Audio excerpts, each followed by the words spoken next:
good day mga moshi. So today pala is pumunta kami sa dental clinic kasi grabe, sobrang sumakit yung wisdom tooth ko. Yung para bang mas gustuhin ko na lang manganak ng ilang beses kaysa Diyos ko, sumakit yung ipin. Sobrang sakit talaga na parang sasabog yung ulo ko na hindi ko alam kung saan masakit. Isa lang naman yung may kapakanan pero parang lahat na ata sumakit eh. Kaya nakapag-decide ako, sinabi ko sa asawa ko na pumunta tayo sa clinic kasi sobrang hindi ko na talaga kaya. Gusto kong ipabunot yung wisdom tooth ko. Kaso sabi ng doktor na hindi daw pwede ako bunutan kasi nga buntis ako eh. Bawal daw sa buntis ang magpabunot, sabi ng doktor. At saka namamaga na rin yung pisngi ko sa sobrang sakit talaga. At dito sa clinic na to, sobrang maraming customer sa baba kasi nasa baba yung yung mga doktor. So, parang sinabi pa na pipila daw kami kasi nga daw ganun maraming tao. Mabuti na lang, kaibigan ng uncle ng asawa ko ang may-ari ng clinic na to. Kaya yun, dinala ko sa VIP, pinayurity ako. At yung mismong may-ari ang nagbunot sa akin, yun yung asawa ko. Kausap niya yung may-ari dyan. At sobrang ganda ng clinic na to. Palaging puno at saka maraming ding doctors dito na nagtatrabaho.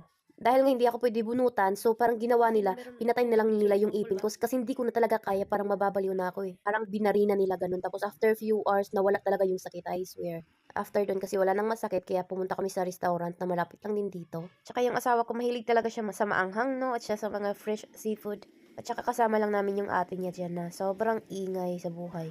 Wala kami masyadong ganap dito sa buhay kasi nga may hinihintay pa kami at saka yung asawa ko kasi hindi pa masyadong makapaglakad kasi nga nahulog siya sa stairs. So ayun, pag uwi namin yung anak ko nang huli ng salagubang. Kasama niya mga pinsan niya, ayun. Gustong gusto ko talaga pag andito yung mga pinsan niya kasi palaging may nagbabantay sa kanya. At saka ang dami niyang pinsan dito sa China. Yan, mga pinsan niya lahat na palagi nakabantay sa kanya.